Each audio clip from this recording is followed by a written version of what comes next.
men are working on putting in the deer fence. So if I'm going to be continuing to spend time and money in building this orchard and all of these gardens, I don't want any deer involved.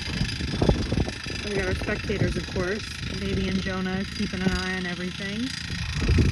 The deer fence is 8 feet tall. So if you remember in a prior video, I did tried to do a deer fence where I used 2 rows of hot wire about 4 feet apart, and I just didn't really do a great job. And the bucks were getting in here and rubbing their heads on the trees, so that would erode the bark and the trees would die.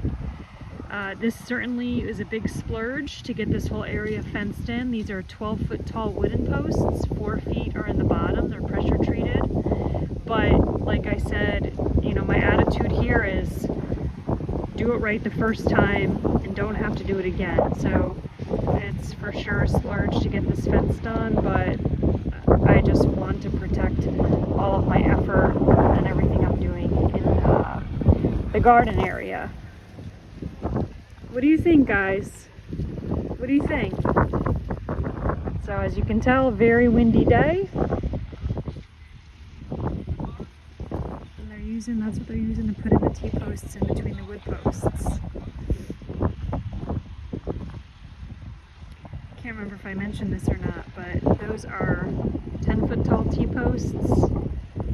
They get anchored 2 feet under, so the portion above the ground will be 8 feet, and so deer apparently are not able to jump 8 foot, and so hopefully this is going to keep all the damn deer out of my growing area.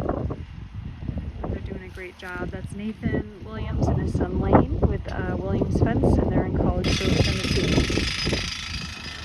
And here's an up-close video. This is how you put in really tall T-posts.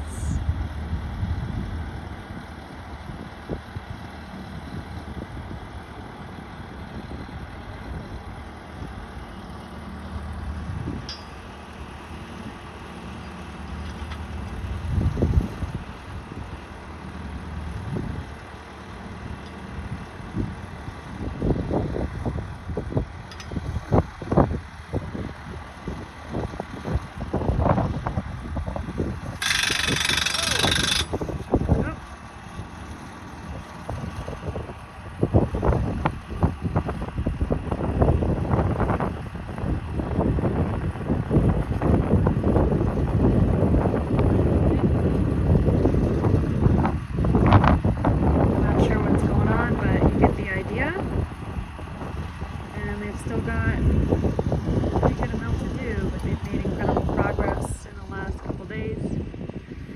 Just a quick pan of the orchard. And then where I am right now, oops, did another arbor, and I'm gonna try to do a Belgian fence with some apple trees. So I just planted these. These came in from a farm in North Carolina.